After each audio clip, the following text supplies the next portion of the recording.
Urânia. Camille Flammarion. Conteúdo resumido. Esta obra é um misto de romance e ciência. Nela Flammarion relata o encontro em sonhos entre um jovem e Urânia, musa da astronomia, e apresenta considerações de espiritualismo. Há narrações de vários contatos espirituais que são comprovados experimentalmente. Através da alternância entre a realidade científica e a ficção, fala da vida em outros planetas, da extensão e constituição do universo, da realidade do espírito e do plano espiritual. Na verdade, o livro é um ensaio que reúne fatos, investigações e reflexões, trazendo, assim, informações preciosas para a compreensão do grande problema do homem: conhecer o universo e sua origem. No final do livro, Flammarion deixa seu testamento científico sob a forma de aforismos, resultado de suas investigações. Primeira parte. A Musa do Céu. 1. Sonho da adolescência. Eu contava 17 primaveras de idade. Ela se chamava Urânia. Urânia era acaso alguma jovem loura de olhos azuis, um sonho de primavera, inocente, mas curiosa filha de Eva? Não, era simplesmente, tal qual outrora, uma das 9 musas, a que presidia a astronomia, e cujo olhar celeste animava e dirigia o coro das esferas. Era a ideia angélica que paira por sobre os erros terrestres. Não possuía nem a carne perturbadora, nem o coração cujas palpitações se transmitem à distância, nem o tépido calor da vida humana, mas existia, entretanto, em uma espécie de mundo ideal, superior e sempre puro, e todavia era bastante humana, pelo nome e pela forma, para produzir na alma de uma adolescente impressão viva e profunda, para fazer nascer nessa alma um sentimento indefinido, indefinível, de admiração e quase de amor. O jovem cuja mão não tocou ainda o fruto divino da árvore do paraíso e cujos lábios se conservaram ignorantes, cujo coração ainda não falou, cujos sentidos despertam em meio do vago de novas aspirações, esse pressente, nas horas de solidão, e mesmo através dos trabalhos intelectuais com que a educação contemporânea lhe sobrecarrega o cérebro, o culto a que deverá bem depressa render sacrifícios, e personifica, de antemão, sob várias formas, o ente sedutor que flutua na atmosfera dos seus sonhos. Deseja alcançar esse ente desconhecido, mas não o ousa ainda, e talvez não o ousasse jamais, na candura de sua admiração, se algum avanço caridoso não lhe viesse em auxílio. Se Chloé não é instruída, cumpre que indiscreta e curiosa Alicene se incumba de instruir Daphnis. Tudo quanto nos fala da atração ainda desconhecida pode encantar-nos, impressionar-nos, seduzir-nos. Uma fria gravura, mostrando o oval de um puro semblante, uma pintura, mesmo antiga, uma escultura, principalmente uma escultura, despertam um movimento novo nos corações. O sangue se precipita ou detém. A ideia nos atravessa qual relâmpago a fronte enrubescida e permanece flutuante em nosso espírito sonhador.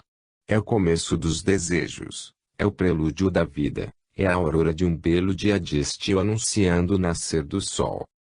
Pelo que me toca, o meu primeiro amor, a minha adolescente paixão tinha, não por objeto seguramente, mas por causa determinante, uma pêndula. É demasiado extravagante, mas é assim.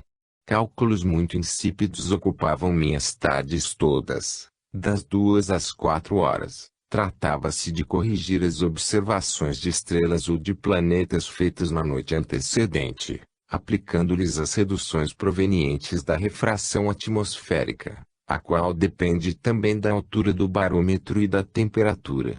Esses cálculos são tão simples quanto fastidiosos, são feitos maquinalmente, com auxílio de tabelas preparadas e pensando inteiramente em outra coisa. O ilustre Leverrier era então diretor do Observatório de Paris. Nada artista, possuía, entretanto, no seu gabinete de trabalho, uma pêndula de bronze dourado, de muito belo estilo, datando do fim do Primeiro Império e devido ao cinzel de Pradier. O soco dessa pêndula representava, em baixo relevo, o nascimento da astronomia nas planuras do Egito. Uma esfera celeste maciça, cingida do círculo zodiacal, sustentada por esfinges, dominava o mostrador. Deuses egípcios ornavam os lados. Mas a beleza dessa obra artística consistia, principalmente, em uma sedutora estatueta de Urânia, nobre, elegante, diria quase majestosa. A musa celeste estava de pé.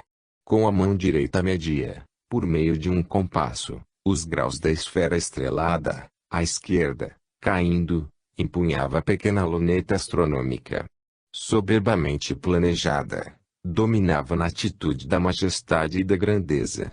Eu não tinha visto ainda semblante mais belo do que o seu. Iluminado de frente, esse puro semblante se mostrava austero e grave. Se a luz descia oblíqua, tornava-se ele meditativo. Se, porém, a luz vinha do alto e de lado, esse rosto encantado se iluminava de um misterioso sorriso, o olhar se lhe tornava quase carinhoso, e essa esquisita serenidade se transformava subitamente em uma expressão de alegria, de amenidade e de ventura, que se tinha prazer em contemplar. Era como que um cântico interior, uma poética melodia. Essas mudanças de expressão faziam verdadeiramente a estátua viver. Musa ou deusa, era bela, sedutora, admirável. Cada vez que me chamavam para junto do eminente matemático, não era a sua glória universal que me impressionava mais. Eu esquecia as fórmulas de logaritmos, e mesmo a imortal descoberta da obra de Pradier. Aquele belo corpo, tão admiravelmente modelado sob a sua antiga vestimenta, o gracioso ligamento do pescoço, aquela figura expressiva, atraíam meus olhares e cativavam meu pensamento. Muitas vezes, quando às 4 horas deixávamos o gabinete para reentrar em Paris, eu espreitava pela porta entreaberta a ausência do diretor. As segundas e quartas-feiras eram os melhores dias, aquelas, por motivo das sessões do Instituto, aquele quase nunca faltava, ainda que a elas assistisse sempre com ar desdenhoso, as outras, por causa das do gabinete das longitudes, aquele fugia com mais profundo menosprezo, e que o faziam deixar o observatório expressamente para melhor acentuar o seu desprezo. Então, eu me colocava bem defronte à minha querida Urânia, contemplava-a à minha vontade, extasiava-me com a beleza de suas formas e retirava-me mais satisfeito, porém não mais feliz. Ela me encantava, mas me deixava saudades. Certa noite, aquela em que lhe descobri as mudanças de fisionomia conforme a luz, tinha achado o gabinete inteiramente aberto, uma lâmpada posta sobre a chaminé e iluminando a musa sob um dos aspectos mais sedutores. A luz oblíqua acariciava docemente a fronte, as faces, os lábios e o colo. A expressão era maravilhosa. Aproximei-me e a contemplei, a princípio imóvel. Acudiu-me depois a ideia de tirar a lâmpada do local onde estava e de projetar a luz sobre as espáduas, sobre o braço, sobre o pescoço, sobre os cabelos. A estátua parecia viver, pensar, despertar e até sorrir. Sensação esquisita, sentimento estranho, eu estava verdadeiramente cativo, de admirador, eu me tornara namorado. Muito me haveriam surpreendido então se houvessem afirmado que não era esse o verdadeiro amor e que o meu platonismo era um sonho infantil. O diretor chegou e não pareceu tão admirado da minha presença quanto eu pudera temê-lo. Passava-se algumas vezes por aquele gabinete para ir às salas de observação. No momento, porém, em que eu depunha a lâmpada em cima da chaminé. "O senhor está demorando para a observação de Júpiter traço", disse-me. E quando eu ia transpondo a porta, acrescentou em tom de profundo desdém, demorando longamente na penúltima sílaba. "Dar-se-á o caso que seja poeta." Teria podido replicar-lhe com o exemplo de Kepler, de Galileu, de D'Alembert, dos dois Herschel e de outros ilustres sábios, que foram poetas ao mesmo tempo em que astrônomos, teria podido avivar-lhe mesmo a lembrança do primeiro diretor do observatório, João Domingos Cassini, que cantou Urânia em versos latinos, italianos e franceses, mas os alunos do observatório não tinham o costume de replicar o que quer que fosse ao senador-diretor. Os senadores eram então personagens, e o diretor do observatório, cargo inamovível. E depois, seguramente, o nosso grande geômetra teria encarado o mais maravilhoso poema de Dante, de Ariosto, ou de Hugo, com o mesmo ar de profundo tédio com que um bonito cão da Terra Nova olha um copo de vinho que se lhe aproxima ao focinho. Além disso, eu estava incontestavelmente em falta. Aquela fascinante imagem de Urânia comum me perseguia, com todas as suas deliciosas expressões de fisionomia. O seu sorriso era tão gracioso. E depois, seus olhos de bronze tinham às vezes um verdadeiro olhar. Não lhe faltava senão a palavra. Ora, na noite seguinte, apenas adormecido eu revi, diante de mim, a sublime deusa, e desta vez ela me falou. Oh! Estava bem viva. E que linda boca! Eu lhe teria beijado cada palavra. Vem, disse-me, vem ao céu lá em cima, longe da terra, tu dominarás este baixo mundo, contemplarás o imenso universo em toda a grandeza. Olha, vê. 2. Viagem entre os universos e os mundos, as humanidades desconhecidas. Vi então a terra que tombava nas profundezas da imensidade. As cúpulas do observatório, Paris iluminada, desciam rapidamente. Não obstante sentir-me imóvel, tive a impressão análoga às que se experimenta em balão, quando, elevando-se nos ares, se vê a terra descer. Subi durante muito tempo, arrebatado em mágica ascensão para o zênite inacessível. Urânia estava junto de mim, um pouco mais elevada, fitando-me com doçura e mostrando-me os reinos terrestres. O dia voltara. Reconheci a França, o Reno, a Alemanha, a Áustria, a Itália, o Mediterrâneo, a Espanha, o Oceano Atlântico, a Mancha, a Inglaterra. Mas toda essa liliputiana geografia diminuía rapidamente. Em breve o globo terráqueo estava reduzido às aparentes dimensões do plenilúnio, depois às de uma luazinha cheia. Eis aí, disse-me ela traço, o famoso globo terrestre sobre o qual se agitam tantas paixões, e que encerra em seu círculo estreito o pensamento de tantos milhões de seres cuja vista não se estende ao além. Vê quanto a sua aparente grandeza diminui à proporção que o nosso horizonte se dilata. Já não distinguimos mais a Europa da Ásia. Eis ali o Canadá, a América do Norte. Quanto é minúsculo tudo aquilo!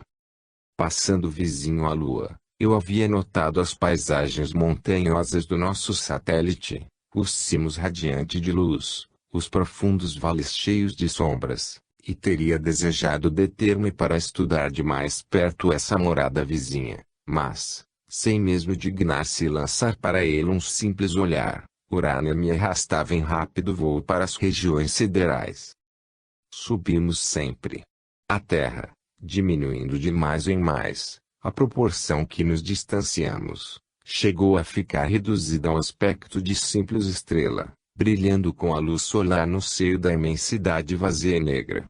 Tínhamos-nos voltado para o Sol, que resplendia no espaço sem iluminá-lo, e víamos, ao mesmo tempo em que a ele, as estrelas e os planetas, que a sua luz não apagava, por isso que não ilumina o éter invisível.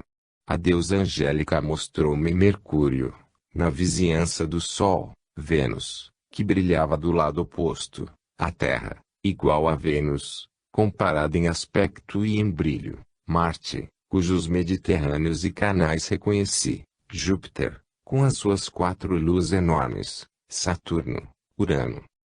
Todos esses mundos, disse-me ela, são sustentados no vácuo pela atração do Sol, em torno do qual giram com velocidade.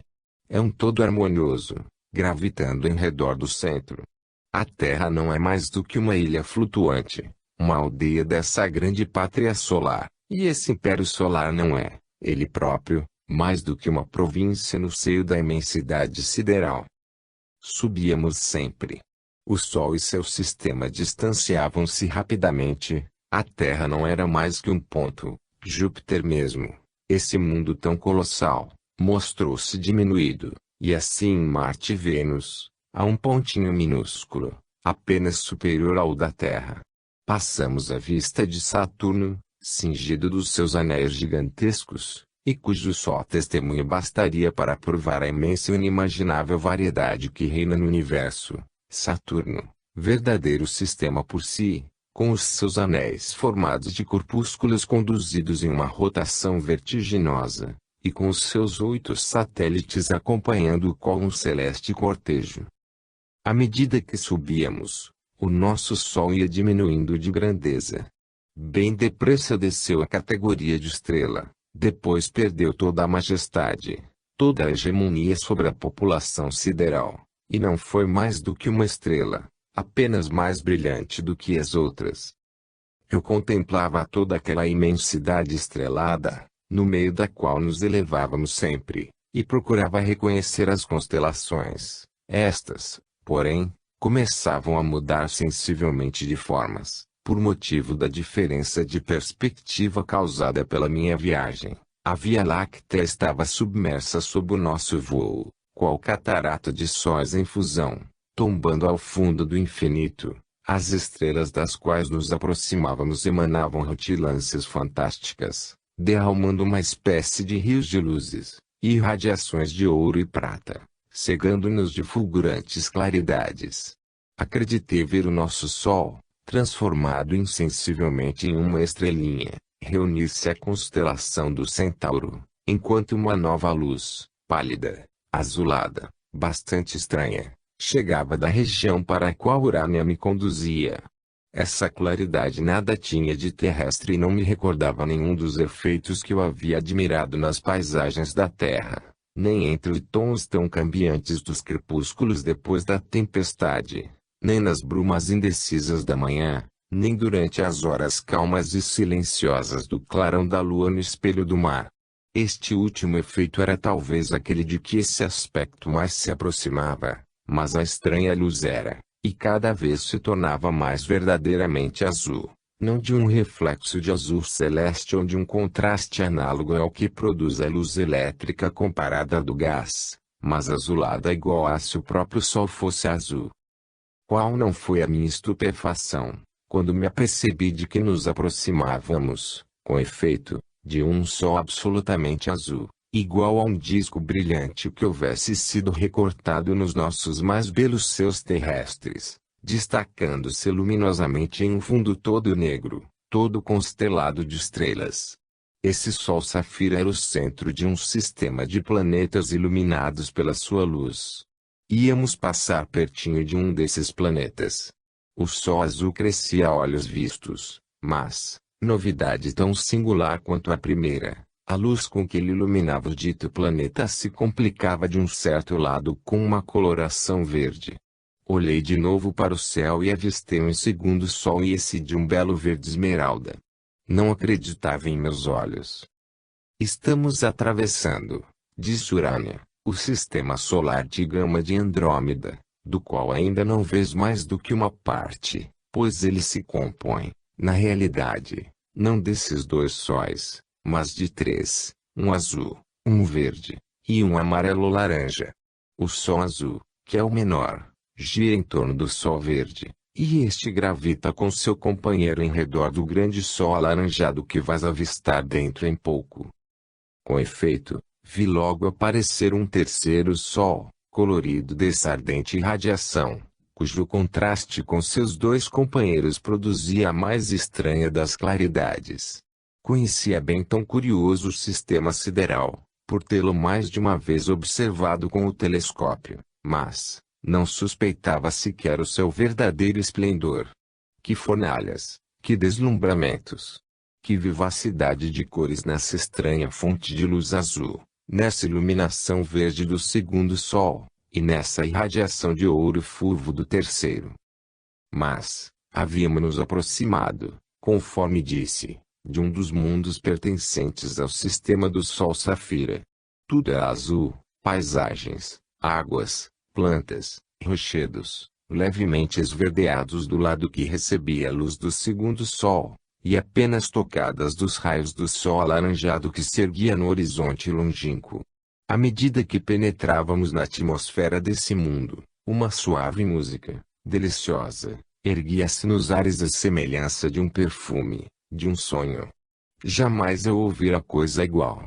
A doce melodia, profunda, distante, parecia vir de um conjunto de harpas e violinos sustentado por um acompanhamento de órgão. Era um canto delicado, que inebriava desde o primeiro momento, que não carecia de análise para ser compreendido e enchia a alma de volúpia.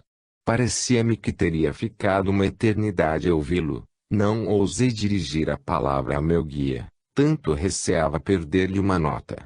Urânia percebeu-se. Estendeu a mão para um lago e com o dedo indicou um grupo de seres alados que pairavam por cima das águas azuis. Não tinham a forma humana terrestre. Eram criaturas evidentemente organizadas para viver no ar. Pareciam tecidas de luz. De longe, tomei-as, a princípio, por libélulas, tinham-lhes a forma esbelta e elegante, as vastas asas, a vivacidade, a ligeireza. Mas, examinando-as de mais perto, notei seu porte, que não era inferior ao nosso, e reconheci, pela expressão dos olhares, que não eram animais. As suas cabeças pareciam-se igualmente com as das libélulas, e, à semelhança dessas criaturas aéreas, não tinham pernas. A música deliciosa que eu ouvia não era senão o ruído de seu vôo. Eram numerosíssimas, vários milhares talvez. Viam-se, nos cimos das montanhas, plantas que não eram nem árvores, nem flores. Erguiam débeis hastes a enormes alturas, e esses talos ramificados sustentavam, parecendo braços estendidos, amplas taças em forma de tulipas. Essas plantas eram animadas, pelo menos do grau das nossas sensitivas, e mais ainda, igual ao desmódio, planta que tem forma de borboleta, de folhas móveis, manifestavam por movimentos as suas impressões interiores. Esses pequenos bosques formavam verdadeiras cidades vegetais. Os habitantes daquele mundo não tinham outras moradas além de tais plantas, e era no meio dessas perfumadas sensitivas que repousavam, quando não flutuavam nos ares. Este mundo parece fantástico, disse Urânia, e a ti próprio perguntas que ideias podem ter tais seres, que costumes, que história, que espécie de artes, de literatura e de ciências. Longo seria responder a todas as perguntas que poderias fazer. Fica sabendo unicamente que seus olhos são superiores aos melhores telescópios, que seu sistema nervoso vibra à passagem de um cometa e descobre eletricamente fatos que na Terra jamais se conhecerão.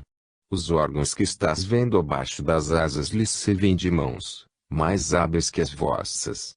Por imprensa têm eles a fotografia direta dos acontecimentos e a fixação fônica das próprias palavras. Não se ocupam, de resto, senão de pesquisas científicas, isto é, do estudo da natureza. As três paixões que absorvem a maior parte da vida terrestre, o ávido desejo da riqueza, a ambição política e o amor lhes são desconhecidas, porque de nada carecem para viver. Nem há divisões internacionais, nem outro governo além de um conselho de administração, e porque são andrógenos, ambicessos. Andrógenos. Repliquei. E ousei acrescentar, será melhor? Coisa diversa. São grandes perturbações a menos em uma humanidade. É preciso, continuou ela, desprender-se inteiramente das sensações e das ideias terrenas, para estar em situação de compreender a diversidade infinita manifestada pelas diferentes formas da criação.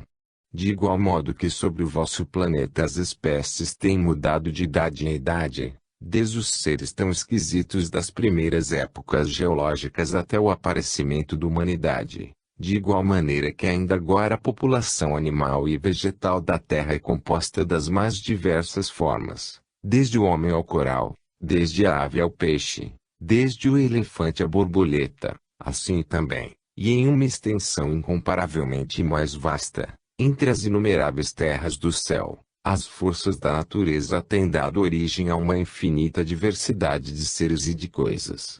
A forma das criaturas é, em cada mundo, o resultado dos elementos especiais a cada globo, substância, calor, luz, eletricidade, densidade, peso. As formas, os órgãos, o número dos sentidos, vós outros tendes apenas 5, e assim mesmo bastante pobres, dependem das condições vitais de cada esfera. A vida é terrestre na Terra, marciana em Marte, saturniana em Saturno, netuniana em Netuno, em resumo, apropriada a cada mansão, ou, para dizer mais rigorosamente ainda, produzida e desenvolvida por esse mundo em particular, conforme o seu estado orgânico, e segundo uma lei primordial a que obedece a natureza inteira, a lei do progresso. Enquanto ela me falava, tinha eu acompanhado com o olhar o voo dos seres aéreos para a cidade florida e vira com espanto as plantas a se moverem, erguendo-se ou abaixando-se para recebê-los, o sol verde descer abaixo do horizonte e o sol alaranjado levantar-se no céu. A paisagem estava adornada de coloração esférica, sobre a qual pairava uma lua enorme, metade alaranjada, metade verde. Então, a imensa melodia que musicava a atmosfera parou e, em meio de profundo silêncio, ouvi um cântico, erguendo-se em voz tão pura que nenhuma voz humana lhe pudera ser comparada. Maravilhoso sistema, exclamei eu de tal mundo iluminado por semelhantes clarões. São estrelas duplas, tríplices, múltiplas, vistas de perto. São esplêndidos sóis, respondeu-me a deusa graciosamente associados nos laços de mútua atração. Vós outros esvetes, da terra, embaladas duas a duas no seio dos céus, sempre belas, sempre luminosas, puras sempre. Suspensas no infinito, apoiam-se uma na outra sem jamais se tocarem, tal qual se a sua união, mais moral que material, fosse regida por um princípio invisível, e, seguindo harmoniosas curvas, gravitam em cadência em torno uma da outra, celestes casais desabrochados na primavera da criação, nas campinas consteladas da imensidade. Enquanto os sóis simples qual o vosso brilham solitários, fixos, tranquilos, nos desertos do espaço, os sóis duplos e múltiplos parecem animar, com os seus movimentos, a sua coloração e vida, as silenciosas regiões do eterno vácuo. Esses relógios siderais marcam para vós outros os séculos e as eras dos outros universos. Mas, acrescentou continuemos a nossa viagem. Estamos apenas a alguns trilhões de léguas da Terra. Alguns trilhões? Sim. Se pudéssemos ouvir daqui os ruídos do vosso planeta, os seus vulcões, a sua artilharia, os seus trovões, os alaridos das grandes turbas nos dias de revolta, ou os cânticos piedosos das igrejas que se elevam para o céu, a distância é tal que, admitindo pudessem esses ruídos transpô-la com a velocidade do som no ar, eles não empregariam menos de 150.000 séculos para chegar até aqui. Ouviríamos hoje unicamente o que se passara na Terra há 15 milhões de anos. Entretanto, achamo-nos ainda, em relação à imensidade do universo, muito próximo da tua pátria. Continuas a reconhecer o teu Sol, lá embaixo, pequenina estrela. Não saímos do universo a que ele pertence com o seu sistema de planetas. Esse universo se compõe de muitos milhares de sóis, separados uns dos outros por trilhões de léguas. É tão considerável a sua extensão, que um relâmpago, com a velocidade de 300.000 km por segundo, empregaria 15 milênios em transpô-la. E por toda parte sóis, para qualquer lado que volvamos o olhar, por toda a parte fontes de luz, de calor e de vida, fontes de inexaurível variedade, sós de todos os esplendores, de todas as grandezas, de todas as idades, sustentados no eterno vácuo, no éter luminífero, pela atração mútua de todos e pelo movimento de cada um. Cada estrela, sol enorme, gira sobre si mesma, qual esfera de fogo, e voga rumo a um fim. Vosso sol caminha e vos leva para a constelação de Hércules, cujo sistema acabamos de atravessar, caminha para o sul das Pleiades, Sirius se precipita para a Pomba, Pólux se dirige para a Via Láctea, todos esses milhões, todos esses bilhões de sóis correm através da imensidão com velocidades que atingem 200, 300 e 400 mil metros por segundo. É o movimento que sustenta o equilíbrio do universo, que lhe constitui a organização, a energia e a vida. 3. Variedade infinita dos seres, as metamorfoses. Desde muito tempo já, o sistema tricolor tinha fugido sob o nosso voo. Passamos pela vizinhança de grande número de mundos bem diferentes da pátria terrestre. Uns pareceram-me inteiramente cobertos de água e povoados de seres aquáticos, outros unicamente habitados por plantas. Alguns se acham absolutamente desprovidos de água, são os que pertencem a sistemas idênticos ao da estrela alfa de Hércules, privados de hidrogênio. Outros parecem labaredas. Paramos perto de muitos. Que inimaginável variedade!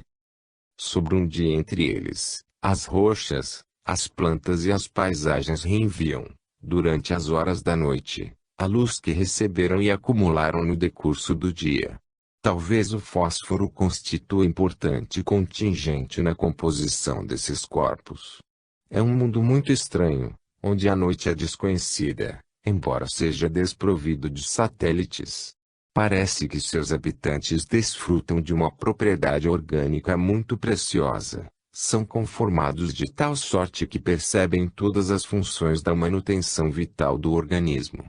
De cada molécula do corpo, por assim dizer, parte um nervo que transmite ao cérebro as impressões variadas que recebe, de maneira que o homem se vê interiormente e conhece, de início, todas as causas das doenças, os menores sofrimentos, os quais são detidos desde os seus germens.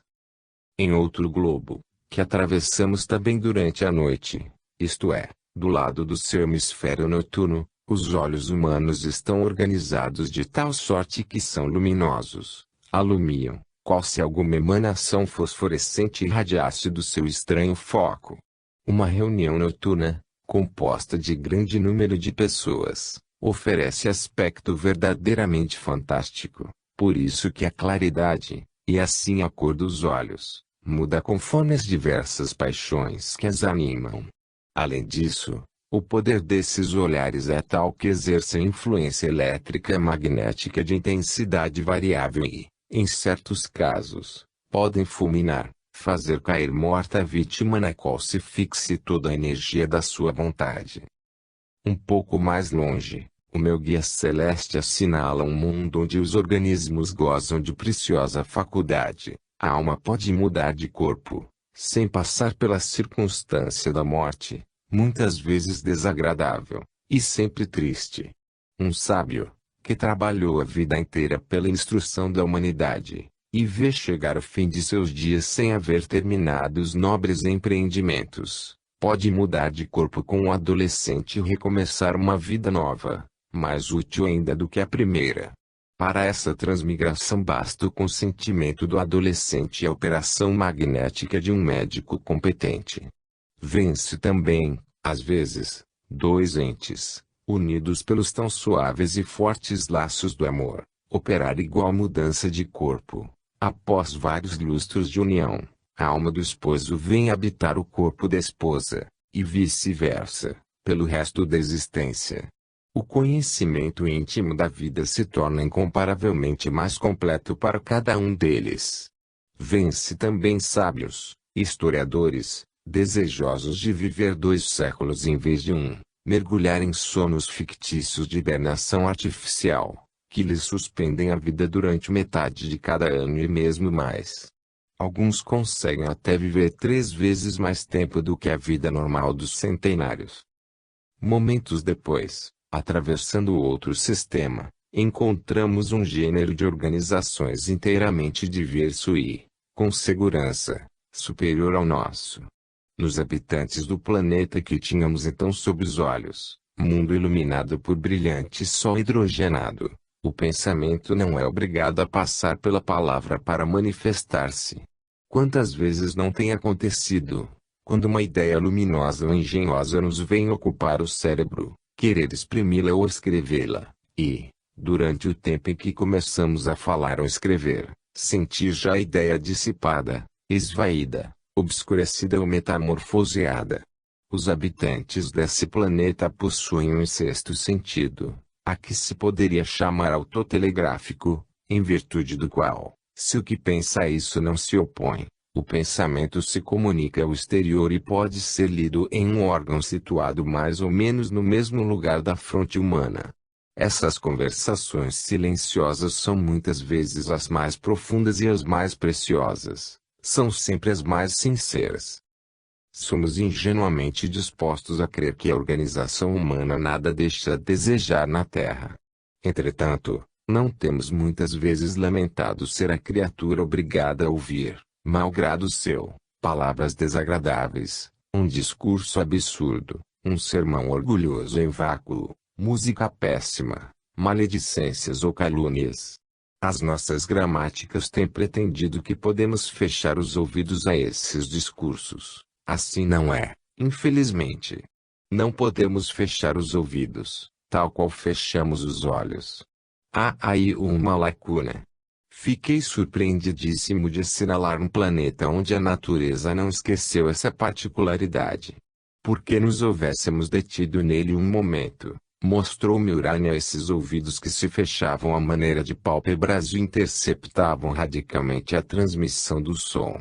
Aqui, disse-me ela, muito menos cóleras surdas do que entre vós outros, mas as dissidências entre os partidos políticos são muito mais acentuadas, não querendo os adversários ouvir coisa alguma, e triunfando efetivamente, apesar dos mais loquazes advogados e dos tribunos dotados de melhores pulmões. Em outro mundo, cuja atmosfera está constantemente eletrizada, cuja temperatura é muito alta, e onde os habitantes têm tido quase ou nenhuma razão suficiente para inventar vestimentas, certas paixões se traduzem pela iluminação de uma parte do corpo. É, por analogia, o que se passa, em menor escala, em nossas campinas terrestres, onde se vêem, durante as serenas noites de estio, os pirilampos consumindo-se, silenciosamente, em amorosa flama. O aspecto dos casais luminosos é curioso de observar, à noite, nas grandes cidades. A cor da fosforescência difere segundo os sexos, e a intensidade varia segundo as idades e os temperamentos. O sexo forte acende uma flama vermelha, mais ou menos ardente, e o sexo gracioso uma flama azulada, às vezes pálida e discreta. Só os nossos pirilampos poderiam formar uma ideia, muito rudimentar, da natureza das impressões sentidas por esses entes especiais. Não queria eu dar crédito a meus olhos quando atravessávamos a atmosfera de tal planeta, porém, ainda muito mais surpreendido fiquei, chegando ao satélite desse mundo singular. Era uma lua solitária, iluminada por uma espécie de sol crepuscular. Sombrio vale ofereceu-se aos nossos olhares. Das árvores disseminadas nos dois lados pendiam criaturas humanas envoltas em sudários. Tinham-se elas mesmas atadas aos ramos, pela cabeleira, e dormiam ali no mais profundo silêncio. O que eu tomara por sudários era um tecido formado pelo alongamento dos cabelos emaranhados e encanecidos. E por que me admirasse de semelhante posição, disse Urânia que era aquele o seu modo habitual de sepultamento e de ressurreição. Sim, naquele mundo os entes humanos gozam da faculdade orgânica dos insetos, que têm o dom de dormir no estado de crisálida para se metamorfosearem em aladas borboletas.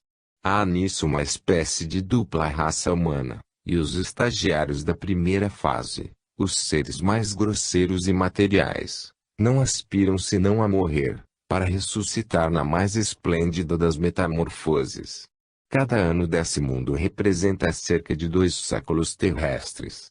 Vivência-lhe 2/3 de ano em estado inferior, 1/3, o inverno, em estado de crisálida e, na primavera seguinte, sentem, os suspensos, gradualmente a vida voltar à carne transformada, agitam-se, despertam, deixam a carcaça na árvore e, desprendendo-se, maravilhosos entes alados voam nas regiões aéreas, para viver aí um novo ano feniciano, isto é, 200 dos de nosso rápido planeta.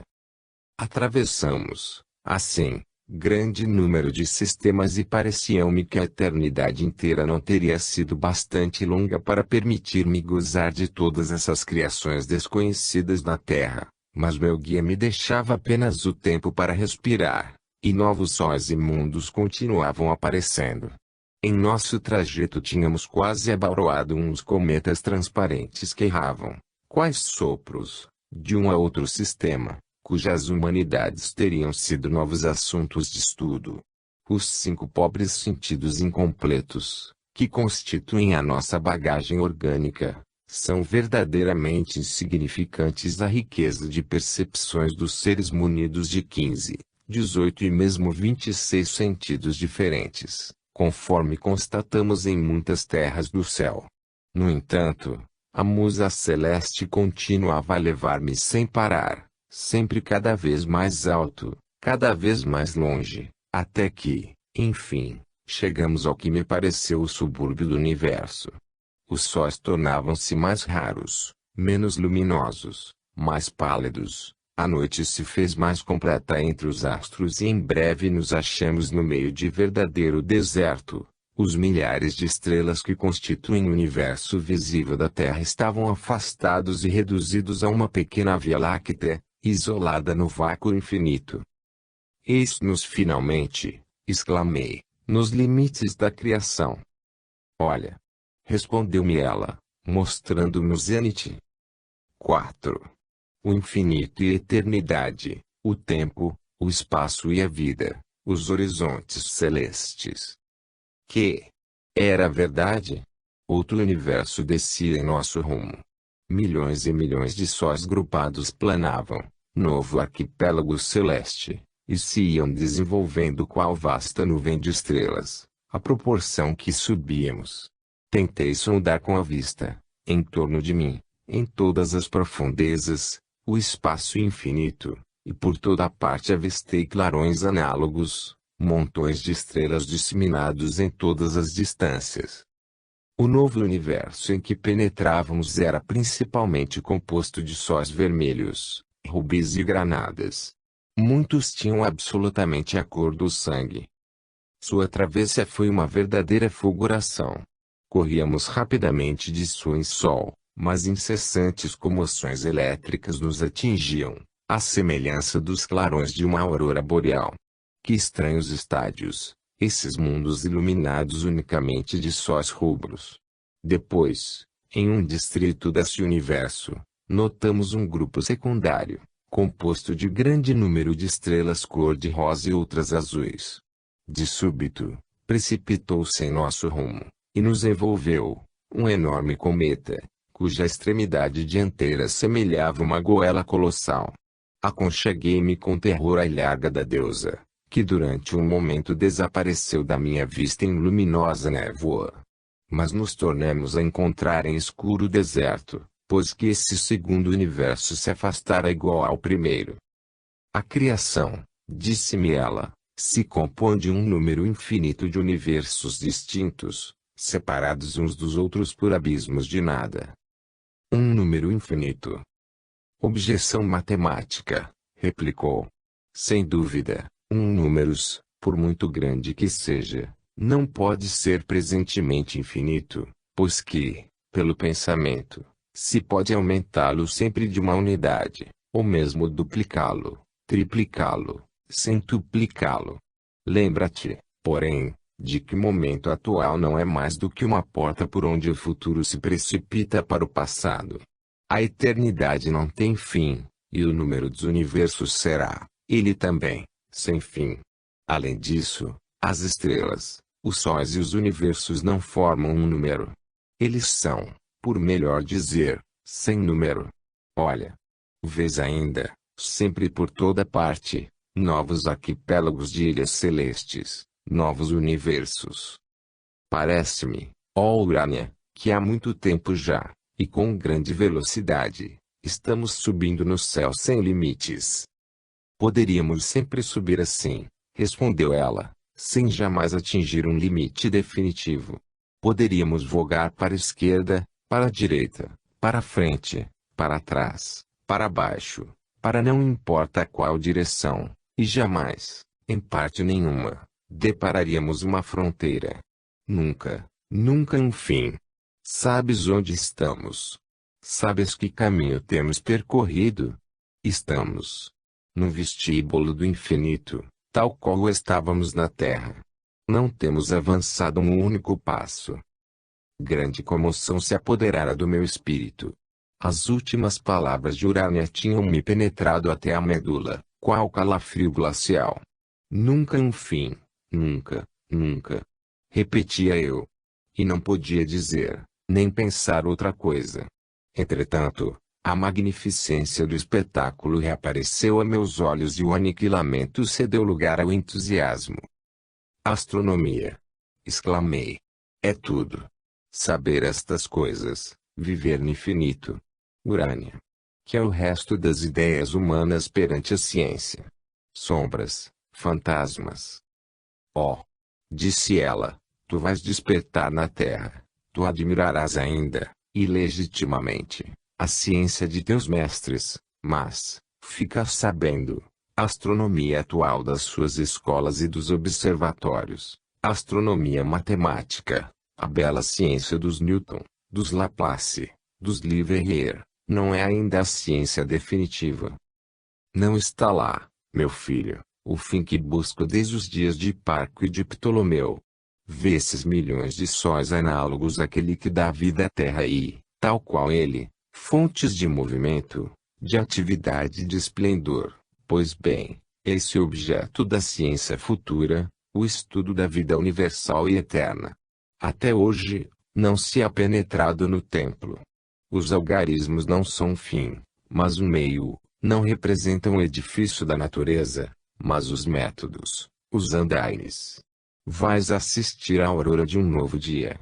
A astronomia matemática vai ceder o lugar à astronomia física, ao verdadeiro estudo da natureza. Sim, acrescentou Traço, os astrônomos, que calculam os movimentos aparentes dos astros na sua passagem de cada dia pelo meridiano, os que anunciam a chegada dos eclipses, dos fenômenos celestes, dos cometas periódicos, os que observam com tanta atenção as posições exatas das estrelas, dos planetas de vários graus da esfera celeste, os que descobrem os cometas, os planetas das estrelas variáveis, os que buscam e determinam as perturbações produzidas nos movimentos da Terra, pela atração da Lua e dos planetas, os que consagram suas vigílias à descoberta dos elementos fundamentais do sistema do mundo, todos, observadores ou calculistas, são os preparadores de materiais, precursores da nova astronomia. São imensos trabalhos, labores dignos de admiração, transcendentes obras que põem em evidência as mais elevadas faculdades do espírito humano. Mas é o exército do passado. Matemáticos e geômetras. Doravante o coração dos sábios vai pulsar por uma conquista mais nobre ainda. Todos esses grandes espíritos, estudando o céu, não têm, na realidade, saído da Terra. O fim da astronomia não é mostrar a situação aparente de pontos brilhantes, nem pesar pedras em movimentos no espaço, nem nos fazer conhecer com antecedência os eclipses, as fases da Lua ou as marés. Tudo isso é belo, mas insuficiente. Se a vida não existisse na Terra, este planeta seria absolutamente destituído de interesse para qualquer espírito que fosse, E a mesma reflexão se pode aplicar a todos os mundos, que gravitam em torno de milhares de sóis, nas profundezas da imensidade. A vida é o fim da criação inteira. Se não houvesse vida, nem pensamento, tudo isto seria como que nulo e não acontecido. A criação é um poema, do qual cada letra é um sol. Estás destinado a assistir uma completa transformação da ciência. A matéria vai ceder lugar ao espírito. A vida universal, disse eu. Os planetas do nosso sistema solar serão todos habitados. São habitados os milhares de mundos que povoam o infinito. Essas humanidades assemelham-se à nossa. Conhecê-las-emos algum dia. A época em que vives na Terra, a própria duração da humanidade terrestre não é mais do que um momento na eternidade. Não compreendi essa resposta às minhas perguntas. Nenhuma razão há, acrescentou Urânia, para que todos os mundos sejam habitados agora. A época presente não tem mais importância do que as precedentes ou as que se hão de seguir.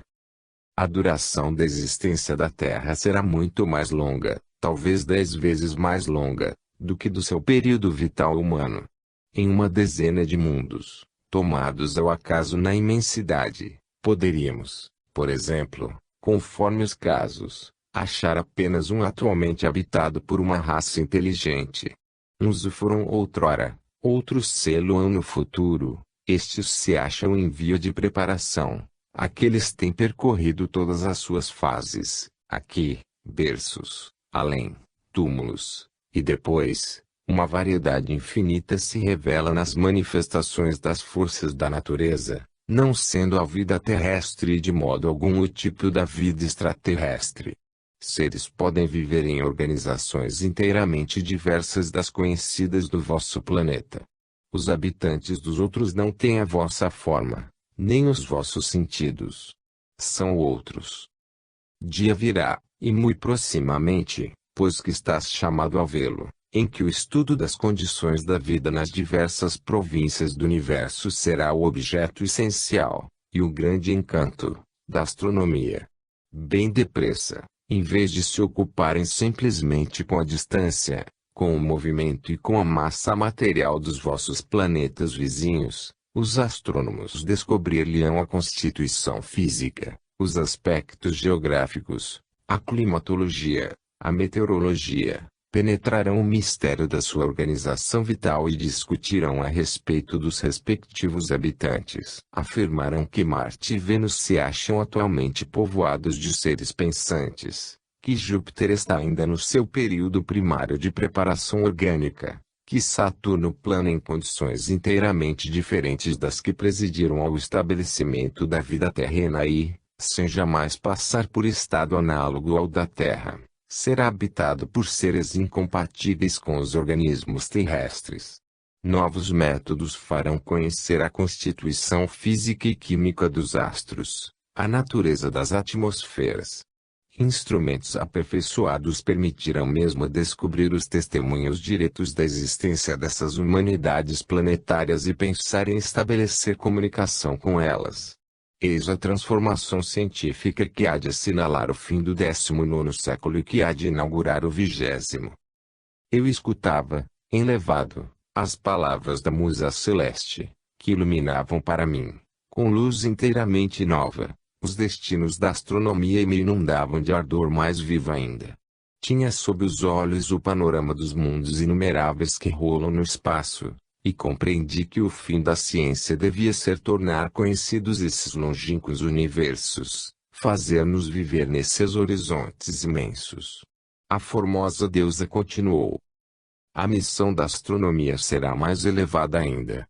Depois de vos haver feito sentir e dado a conhecer que a Terra não é mais do que uma cidade na pátria celeste, que o homem é cidadão do céu, irá mais longe. Descobrindo o plano sobre o qual o universo físico está construído, mostrará que o universo moral se acha alicerçado sobre esse mesmo plano, que os dois mundos não formam senão um mesmo mundo e que o espírito governa a matéria. O que ela houver feito quanto ao espaço, realizará quanto ao tempo. Depois de haver apreciado a imensidade do espaço, e reconhecido que as mesmas leis reinam simultaneamente em todos os lugares e fazem do imensurável universo uma exclusiva unidade, sabereis que os séculos do passado e do futuro estão associados ao tempo presente, e que as mônadas pensantes viverão eternamente, por transformações sucessivas e progressivas. Aprendereis que há espíritos incomparavelmente superiores aos maiores espíritos da humanidade terrestre, e que tudo progride para a perfeição suprema. Ficareis sabendo também que o mundo material não é mais do que uma aparência e que o ser real consiste em uma força imponderável, invisível e intangível. A astronomia será, pois, iminentemente e antes de tudo, a diretriz da filosofia. Os que raciocinarem fora dos conhecimentos astronômicos ficarão à margem da verdade. Os que, fiéis, seguirem o seu fanal, irão subindo gradualmente na solução dos grandes problemas. A filosofia astronômica será a religião dos espíritos superiores.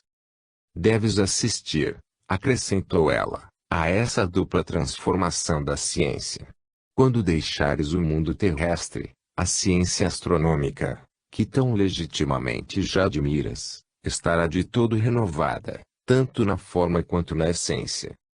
Isso, porém, não é tudo. A renovação de uma ciência antiga há pouco serviria ao progresso geral da humanidade, se esses sublimes conhecimentos, que desenvolvem o espírito, iluminam a alma e a libertam das mediocridades sociais, ficassem encerrados no acanhado círculo dos astrônomos de profissão. Esse tempo vai passar também. O alqueire deve ser entornado. Cumpre empunhar o faixa, aumentar-lhe o fulgor, levá-lo às praças públicas, às ruas populosas, até as mais escusas vielas. Todo o mundo é chamado a receber a luz, estão todos sequiosos dela, principalmente os humildes, principalmente os deserdados da fortuna, pois esses pensam mais, estão ávidos de ciência, enquanto que os satisfeitos do século nem suspeitam da sua própria ignorância e têm quase orgulho em permanecer assim. Sim, a luz da astronomia deve ser espalhada pelo mundo, deve penetrar até as massas populares, iluminar as consciências, elevar os corações. E será essa sua mais bela missão, será esse o seu benefício. 5. A luz do passado, as revelações da musa. Assim falou o meu celeste guia. O seu semblante era formoso quanto o dia, os olhos brilhavam com luminoso fulgor, a sua voz parecia música divina. Eu vi os mundos circulando em torno, no espaço, e sentia que imensa harmonia rege a natureza. Agora, disse-me Urânia traço, designando com o dedo o lugar onde o nosso sol terrestre havia desaparecido, regressemos à Terra. Mas, olha ainda. Compreendeste que o espaço é infinito. Vais compreender que o tempo é eterno. Atravessamos várias constelações e tornamos rumo ao sistema solar. Vi, com efeito, aparecer novamente o Sol, sob o aspecto de pequena estrela. Vou dar-te por momento, prosseguiu ela, se não a visão divina, ao menos a visão angélica. A tua alma vai sentir as vibrações etéreas que constituem a luz, e saber de que modo a história de cada mundo é eterna em Deus. Ver é saber. Olha. De igual maneira que o microscópio nos mostra a formiga do tamanho do elefante, que, penetrando até os infinitamente pequenos, nos torna o invisível visível, assim também, a ordem da musa, a minha vista adquiriu, de súbito, um inesperado poder de percepção e distinguiu no espaço, ao lado do Sol, que se eclipsou, a Terra, que, de invisível, se tornou visível. Eu a reconheci e, à medida que olhava, o seu disco ia aumentando, oferecendo semelhança com a Lua, alguns dias antes da fase do plenilúnio. Cheguei, em breve, a distinguir, nesse disco crescente, os principais aspectos geográficos, a mancha nebulosa do Polo Norte, os contornos da Europa e da Ásia, o Mar do Norte, o Atlântico, o Mediterrâneo. Quanto mais fixava a atenção, melhor via. As minudências se tornavam cada vez mais perceptíveis, como se houvesse mudado gradualmente de oculares microtelescópicas. Reconhecia a forma geográfica da França, mas a nossa bela pátria parecia inteiramente verde, do Reno ao oceano e da Mancha ao Mediterrâneo, como se a cobrisse uma só imensa floresta. Conseguia, entretanto, distinguir, cada vez melhor, as minúrias